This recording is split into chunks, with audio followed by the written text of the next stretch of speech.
Hello student, myself Nafis Ahmed. Welcome to my online platform Brilliant Computer Institute. जो हमारा chapter चल रहा था डिसोल्यूशन ऑफ पार्टनरशिप फर्म। अब डिसोल्यूशन ऑफ पार्टनरशिप फर्म में हमने बहुत सारे क्वेश्चन करा दिए। आज जो क्वेश्चन कराएंगे जिसमें बैलेंस शीट गिवन नहीं होगा।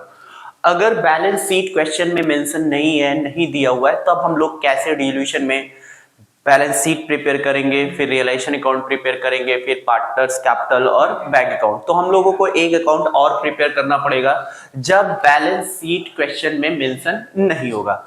तो जब क्वेश्चन में मेंशन नहीं होगा तब हम लोग कैसे बैलेंस शीट प्रिपेयर करते हैं। तो आज ये क्वेश्चन हम लोग सीखते हैं कैसे इसको हम सॉल्व करते हैं। तो क्वेश्चन एक बार रीड करते हैं। क्वेश्चन में लिखा हुआ है एल एम एंड एन तीन पार्टनर्स हैं entered into partnership firm on 1st जुलाई 2021। अब तीन पार्टनर्स थे एल एम एन और वो 1 जुलाई 2021 को फर्म में एंटर्ड हुए और उन लोगों का जो रेशियो था वो 4:3 था। फिर देयर कैपिटल वर 60,000। अब उन सब की कैपिटल कितनी थी? 60,000, 40,000 और 30,000। ये तीन कैपिटल एल के 60,000, एम का 40,000 और एन का 30,000 respectively. Due to losses they decided to dissolve. अब due to losses they decide अब कर रहे हैं, जब उन लोगों के फर्म में लॉस हुआ तो वो डिसाइड कर रहे हैं फर्म को डिसॉल्व करना। किस डेट को? 30 जून को। On which date there position. अब उस जिस डेट में 30 जून 2022 को जब फर्म डिसॉल्व हो रही थी तब उस समय फर्म के पास कुछ एसेट्स थे, कुछ लायबिलिटी थी। अब क्या क्या एसेट्स था, क्या क्या लायबिलिटी था वो देखते हैं। अब एसेट्स में bank 7,000, debtors 4,000, bills receivable 5,500, stock 43,000, furniture 2,500, creditors 15,000, bills payable 5,000। ये एसेट्स और इसमें कुछ लायबिलिटी थी वो उस समय दिख रही थी जब फर्म डिसॉल्व हो रही थी। अब लिखा हुआ है कि L took over debtors at 25% discount. अब यहां पे जो एल पार्टनर्स था उसने डेटर्स जो टेक ओवर किया है, फर्म का जो एसेट है, फर्म का एसेट कौन है? डेटर्स। अब डेटर्स जो फर्म का था वो एल टेक ओवर कर रहा है और एल जब टेक ओवर कर रहा है वो 25% डिस्काउंट पे टेक ओवर कर रहा है। एक तो डेटर्स एल ने टेक ओवर किया और took over the liability. L ने लायबिलिटी भी टेक ओवर किया of the payment to creditors, और वो एल बोल रहा है कि जो भी क्रेडिटर्स का अमाउंट है वो हम पे करेंगे। तो लायबिलिटी ले रहा है और एसेट्स ले रहा है फर्म का। M took over the stock at ₹13,000। अब जो M पार्टनर्स है वो स्टॉक ले रहा है फर्म का, वो भी कितने अमाउंट से? 13,000 से वो स्टॉक टेक ओवर कर रहा है। तीसरा, N takes bills receivable at ₹5,000। N जो है तीसरा पार्टनर जो N है वो बिल्स रिसीवेबल ले रहा है, कितना अमाउंट से? 5,000 से। एंड फर्नीचर 12% डेप्रिसिएशन लेस करने के बाद जो आएगा वो ले रहा है कौन? N। फिर लिखा हुआ है बिल्स पेबल वर ड्यू आफ्टर 2 मंथ। अब यहां पे बिल्स पेबल था। बिल्स पेबल किसका है? फर्म की लायबिलिटी है ये। अब जो ये फर्म की लायबिलिटी है तो यहां लिखा है बिल्स पेबल वर ड्यू आफ्टर 2 मंथ, वो 2 मंथ के बाद ड्यू होगा। As such rebate of 18% per annum, और उसको रिबेट मिल रहा है। किसको मिल रहा है? फर्म को मिल रहा है, क्योंकि बिल्स पेबल क्या है? फर्म के लिए लायबिलिटी है। अब उसको 2 मंथ के बाद वो ड्यू होगा, तो ड्यू जब होगा तो 18% पर एनम से उसको रिबेट मिलेगा फर्म को। Was received on their payment, जब वो पेमेंट करेगा फर्म तो उसको 18% के रेट से उसको रिबेट मिलेगा। फिर उसके बाद 10% interest is to be credited to each partner on each capital. जो भी पार्टनर्स की कैपिटल है उस पे 10% रेट से इंटरेस्ट ऑन कैपिटल प्रोवाइड किया जाएगा। तो अब हम लोग प्रिपेयर करेंगे नेसेसरी अकाउंट। अब नेसेसरी अकाउंट में क्या क्या आएगा, क्योंकि यहां बैलेंस शीट गिवन नहीं है, तो सबसे पहले हम लोगों को बैलेंस शीट बनाना है, फिर रियलाइजेशन अकाउंट प्रिपेयर करना है, फिर पार्टनर्स कैपिटल अकाउंट बनाना है और बैंक अकाउंट। एक एक अकाउंट हम लोग पहले सीखते हैं। सबसे पहले हम लोग बैलेंस शीट बनाते हैं। तो बैलेंस शीट जो बनेगी 30 जून 2022 को, ठीक है, क्योंकि इस डेट को फर्म डिसॉल्व हो रही है, तो इसी डेट में बैलेंस शीट हम लोग बनाएंगे। अब बैलेंस शीट बनाते समय हम लोग सबसे पहले क्या लिखेंगे, ऊपर डेट लिखेंगे, किस डेट को ये बैलेंस शीट बन रही है।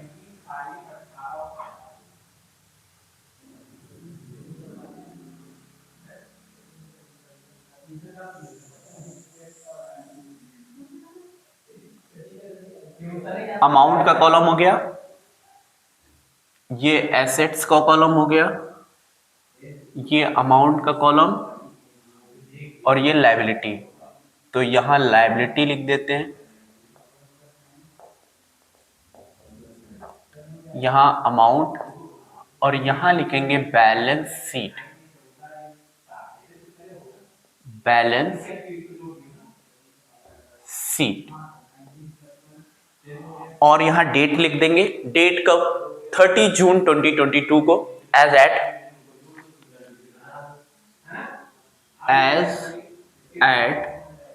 30 जून 2021, ठीक है, 2021। पहले ये डेट लिख लेंगे। सबसे पहले जब हम लोग बैलेंस शीट बनाएंगे तो बैलेंस शीट लिखेंगे एज एट 31 जून 2021, सॉरी 2022 है, 2022 यहां लिखते हैं, ठीक है, 2022। अब हम लोग क्या क्या दिखाएंगे, पहले ये भी एसेट लिख लेते हैं यहां पर, एसेट्स और अमाउंट। अब इसमें जो जो गिवन है, एसेट वाला एसेट साइड में डालेंगे, बैंक जो लायबिलिटी है वो लायबिलिटी में। तो सबसे पहले बैंक डालते हैं। अब यहां पे बैंक क्या है, फर्म का एसेट है, तो बैंक में जो पैसा पड़ा हुआ है वो फर्म का एसेट है। कितना पड़ा हुआ है, 7,000। डेटर्स,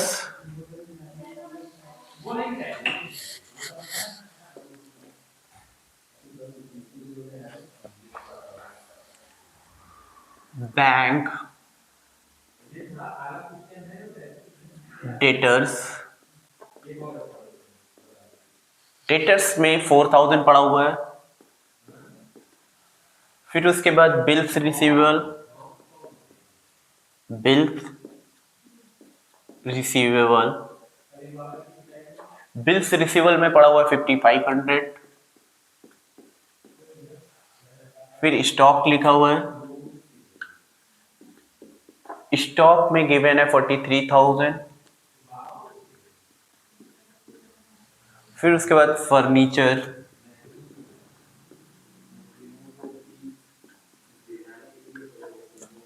$2,500। क्रेडिटर्स, क्रेडिटर्स किस साइड दिखाएंगे, ये साइड दिखाएंगे, क्रेडिटर्स, क्रेडिटर्स है 15,000। फिर बिल्स पेबल 5,000,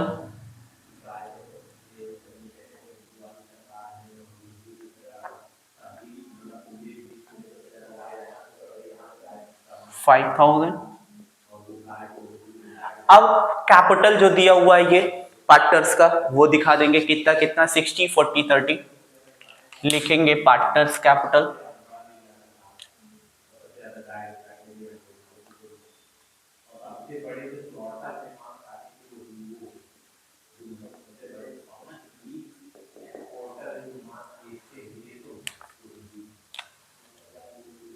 LMN, एल का 60,000, फिर 40,000 एम का, और एन का है 30,000। टोटल 1,30,000। हमने कैपिटल दिखा दिया पार्टनर्स का, जो एसेट्स था वो दिखा दिया, लायबिलिटी था वो दिखा दिया। अब इसको हम लोग टोटल करते हैं।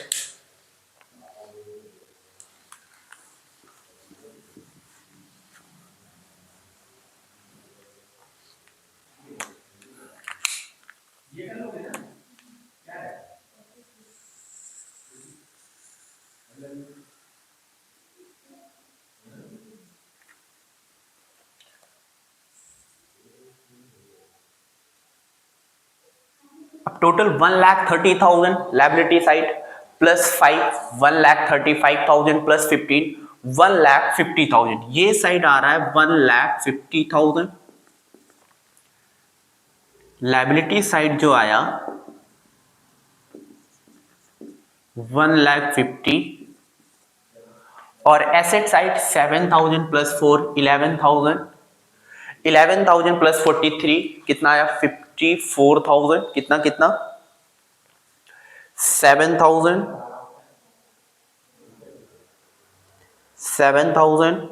प्लस 4,000 प्लस 5,500 प्लस 43,000 प्लस 2,500, इधर जो आया वो आया 62,000 कितना 62,000 कितना कितना 7,000 फोर डेटर्स 40,000 है। एक बार उसको करेक्ट कर लो, डेटर्स में जो दिया हुआ है वो 40,000 दिया हुआ है, डेटर्स जो है वो 40,000 है।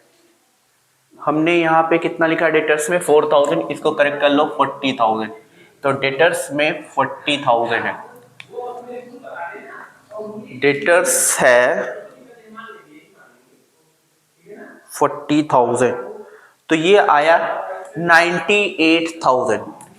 एसेट साइड जो आया है वो 98,000 आया है, तो कौन सा साइड ज्यादा है, लायबिलिटी साइड ज्यादा है, ठीक है। लायबिलिटी साइड 1,50,000 और एसेट साइड 98,000। अब यहां पे कम आ रहा है, अब यहां पे जो कम आ रहा है उसको हम लोग क्या अज्यूम करेंगे, क्वेश्चन में लिखा हुआ है कि हमको अज्यूम कैसे करना है, क्वेश्चन जैसे डिपेंड करता है उसी बेस पे हम लोग इसको अज्यूम करेंगे। जैसे यहां लिखा था 3 पार्टनर्स थे, पार्टनरशिप फर्म में इंटर्ड हुए 1 जुलाई 2021 को, और उनकी जो रेशियो था प्रॉफिट शेयरिंग रेशियो 4:3:3 था, उनकी कैपिटल जो थी 60:40:30 थी। अब ड्यू टू लॉसेस, मतलब उन सबको फर्म डिजॉल्व क्यों करना पड़ा, फर्म डिजॉल्व इसलिए करना पड़ा क्योंकि फर्म में लॉसेस हुआ, इस वजह से 30 जून 2020 को फर्म डिजॉल्व हो रही है। तो यहां पे जो हम अज्यूम करेंगे, क्योंकि यहां पे लॉस की वजह से ये फर्म डिजॉल्व हो रही है, तो यहां जो बैलेंसिंग फिगर से आएगा वो profit and loss, profit and loss यहां जो दिखता है वो क्या है, लॉस है। तो यहां पे जो हम लोग दिखाएंगे जो बैलेंसिंग फिगर से आया वो प्रॉफिट एंड लॉसेस, कौन सा बैलेंस होता है, ये डेबिट बैलेंस, और जो इस साइड दिखता है इसका मतलब क्या है, लॉस है। तो ये कैसे आया, बैलेंसिंग फिगर कितना आएगा 98,000 था टोटल, तो बैलेंसिंग फिगर कितना आएगा 1,50,000 में इसको हमने लेस किया 0 0 0 10 माइनस 8 2 4 14 माइनस 9 5, तो 52,000 जो आया है वो हमारा क्या है, लॉस है, और टोटल 1,50,000 ये हमारा बैलेंस शीट बन के तैयार हुआ। अब हम लोग क्या बनाएंगे, रियलाइजेशन अकाउंट प्रिपेयर करेंगे। अब रियलाइजेशन अकाउंट इसी के बेस पे हम लोग प्रिपेयर करेंगे। अब कहां से पैसा कितना रियलाइज हो रहा है, कितना पेमेंट हो रहा है, वो यहां पे लिखा हुआ है, कौन सा पार्टनर टेक ओवर एसेट कर रहा है फर्म का, कौन सा पार्टनर लायबिलिटी टेक ओवर कर रहा है। तो अब हम लोग वो सब कहां दिखाएंगे, रियलाइजेशन अकाउंट, क्योंकि फाइनली हम लोग बैलेंस शीट प्रिपेयर कर लिए। अब हम लोग रियलाइजेशन अकाउंट पे आते हैं, तो इसको हमको पहले क्या करना पड़ेगा, रफ करना पड़ेगा, तो इसको हम रफ करते हैं, फिर रियलाइजेशन अकाउंट बनाते हैं।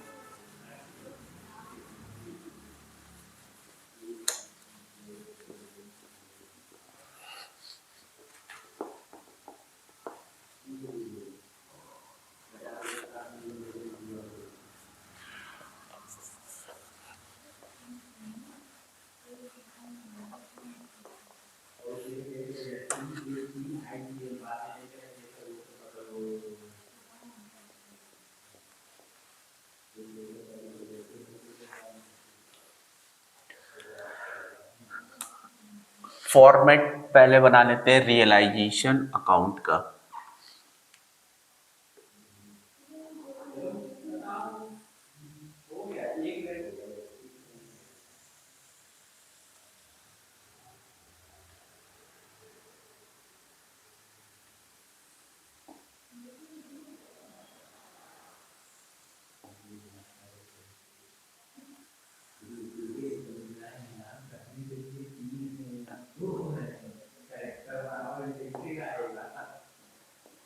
Realisation account.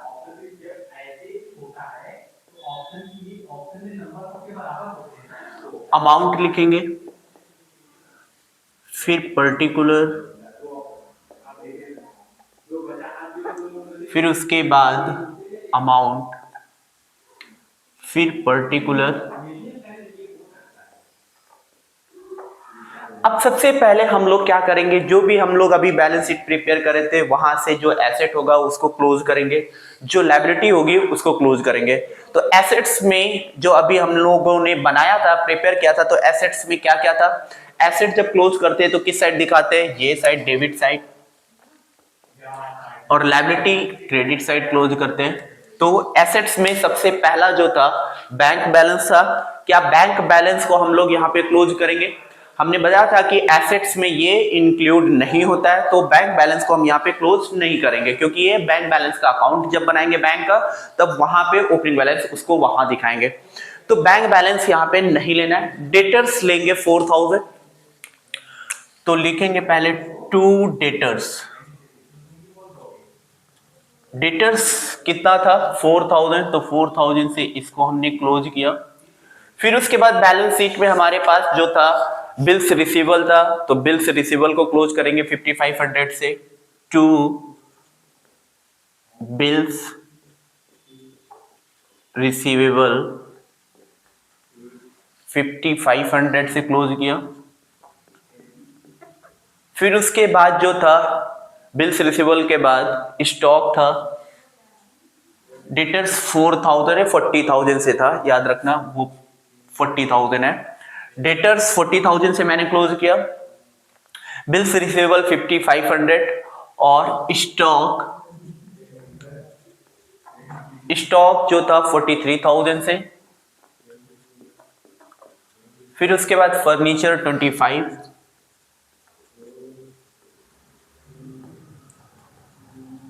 फर्नीचर 2500 से। फिर उसके बाद क्रेडिटर्स, तो इधर आएगा, क्या था क्रेडिटर्स, फर्नीचर में पीएल। क्या पीएल को हम लोग यहां क्लोज करेंगे, बैलेंस शीट में पीएल निकाला था। पीएल हम लोग क्या करते हैं, पार्टनर्स में डिस्ट्रीब्यूट करते हैं। तो प्रॉफिट एंड लॉस अगर बैलेंस शीट के एसेट साइड में गिवन है, जो मैंने बैलेंसिंग फिगर से अभी कैलकुलेट किया था, तो वो हम लोग क्लोज नहीं करते, क्योंकि ये एसेट्स में इंक्लूड नहीं होता। ना तो पीएल होता है, ना कैश, ना बैंक, ये इंक्लूड नहीं होता एसेट्स में, ये एक्सक्लूडेड है। तो पीएल को हम लोग कैपिटल अकाउंट में दिखाएंगे, तो पीएल को मैंने छोड़ दिया।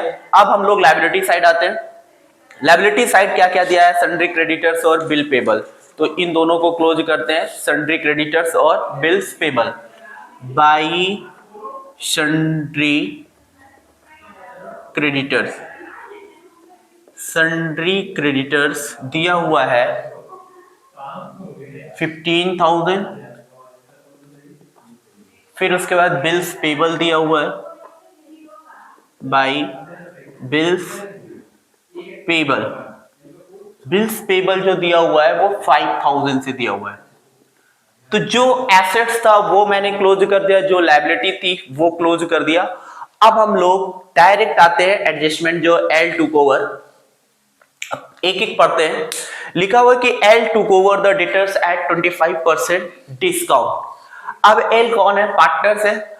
अब जो पार्टनर्स एल है वो फर्म का एक डेटर्स था, जो अब वो एल टेक ओवर कर रहा है, और किस रेट से ले रहा है, वो 25% डिस्काउंट पे ले रहा है। तो डेटर्स था 40000 से।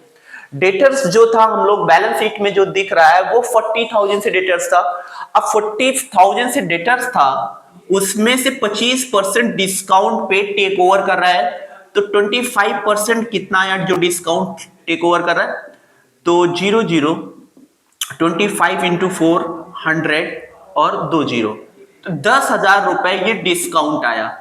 तो फाइनली एल जो डेटर्स टेक ओवर कर रहा है वो कितने का ले रहा है, 40,000 में 10,000 रुपए लेस कर देंगे डिस्काउंट का, तो 30,000 रुपए का वो डेटर्स टेक ओवर कर रहा है। कौन कर रहा है, एल कर रहा है। तो क्या एंट्री बनेगी, जब कोई फर्म का एसेट टेक ओवर होता है तो एंट्री जो बनती है पार्टनर्स को डेबिट करेंगे, क्या करेंगे, पार्टनर्स को डेबिट करेंगे और टू रियलाइजेशन अकाउंट क्या लिखते हैं, एंट्री जो बनेगी, पार्टनर्स कौन है, L L's capital account debit to realisation account, कितना 30,000 रुपए से। तो 30,000 रुपए से जब हम लोग दिखाएंगे रियलाइजेशन अकाउंट में तो क्या लिखेंगे, बाई टू रियलाइजेशन तो लिख नहीं सकते, क्या लिखेंगे, बाई एल्स कैपिटल, तो यहां लिखेंगे by L's capital, by L capital account और मेंशन कर देंगे डेटर्स टेक ओवर,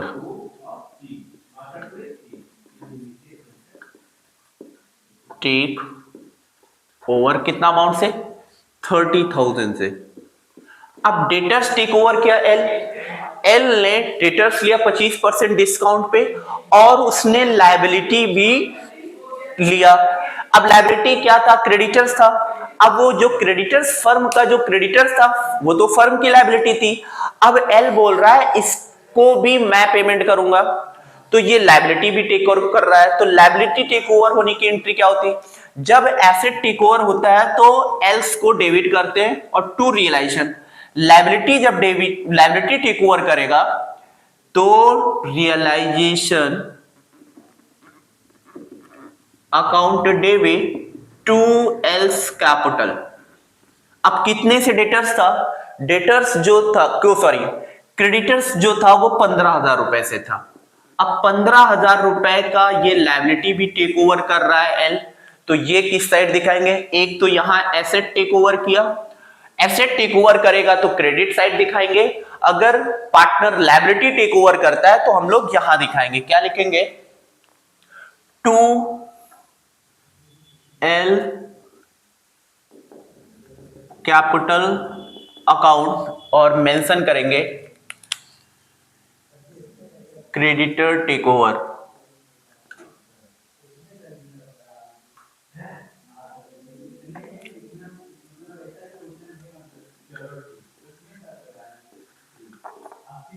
कितना, 15,000 रुपए था क्रेडिटर्स, 15,000 रुपए, तो 15,000 रुपए का क्रेडिटर टेक ओवर कर लिया, कौन, एल।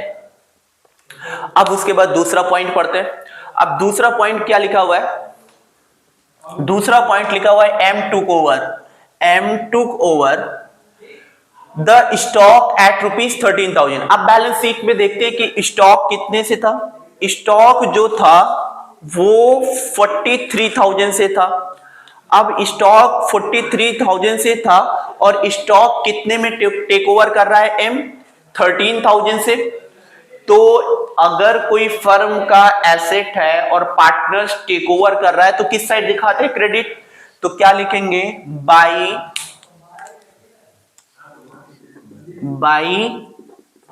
एम्स कैपिटल अकाउंट और ब्रैकेट में लिखेंगे स्टॉक टेकन ओवर, स्टॉक कितना, 13,000 से स्टॉक कौन लिया, एम ने ले लिया, तो ये भी पॉइंट हो गया, ये भी पॉइंट हो गया। तीसरा पॉइंट लिखा हुआ है N take bills receivable at ₹5,000। अब जो एन तीसरा पार्टनर एन था वो फर्म का एक बिल्स रिसीवेबल था, जो फर्म का एसेट था वो भी एन टेक ओवर अप कर रहा है और फर्नीचर भी टेक ओवर कर रहा है। मतलब एन जो है वो बिल्स रिसीवेबल ले रहा है और फर्नीचर ले रहा है, फर्नीचर जो ले रहा है वो 12% डेप्रिसिएशन पे ले रहा है।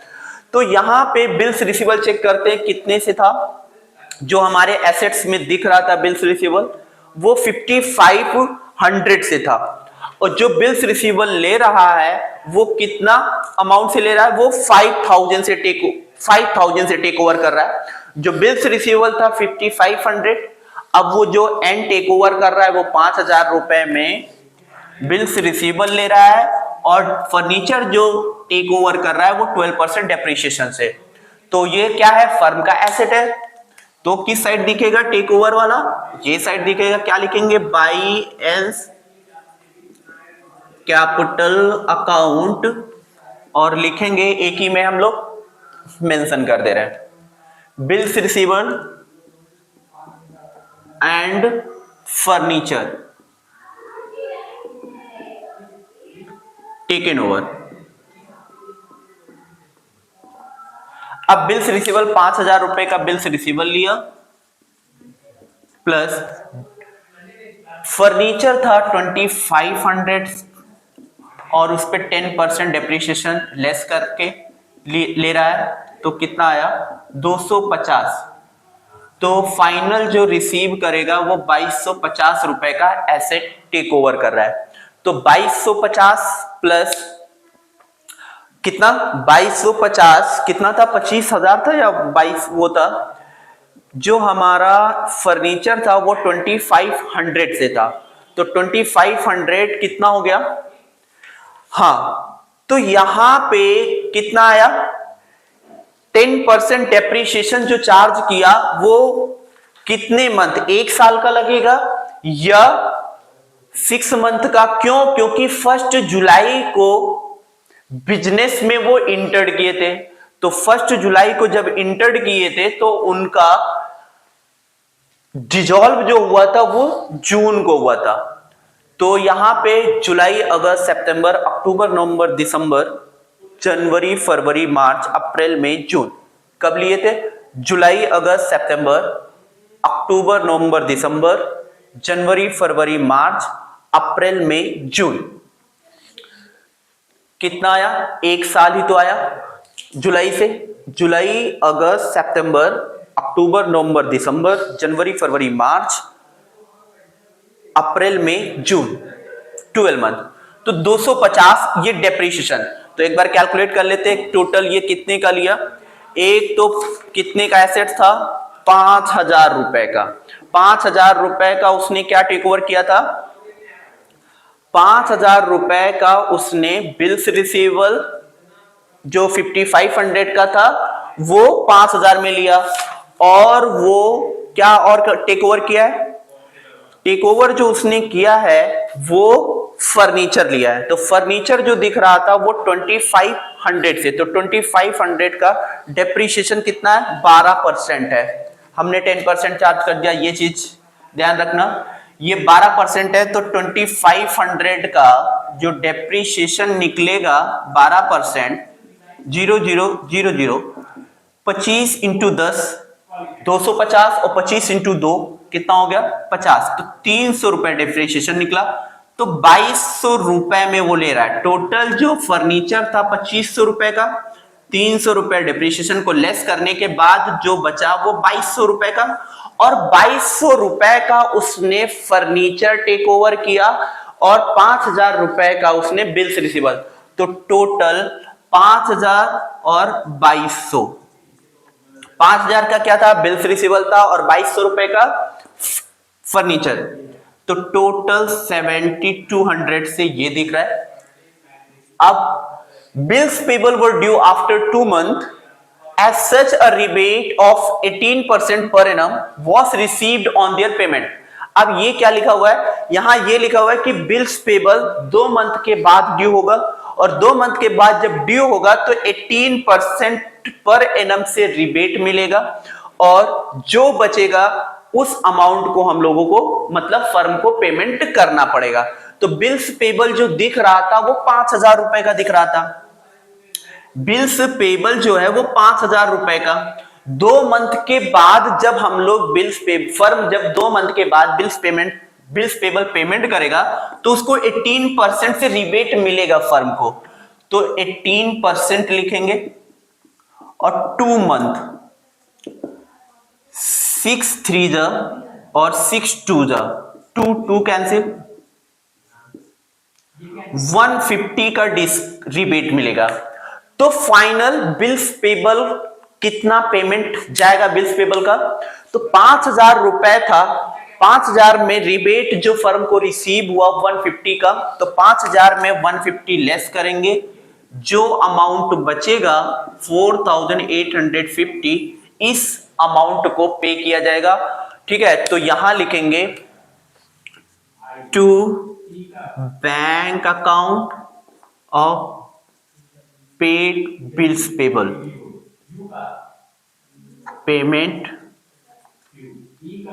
बिल पेबल कितना 4850। अब क्या बचा, अब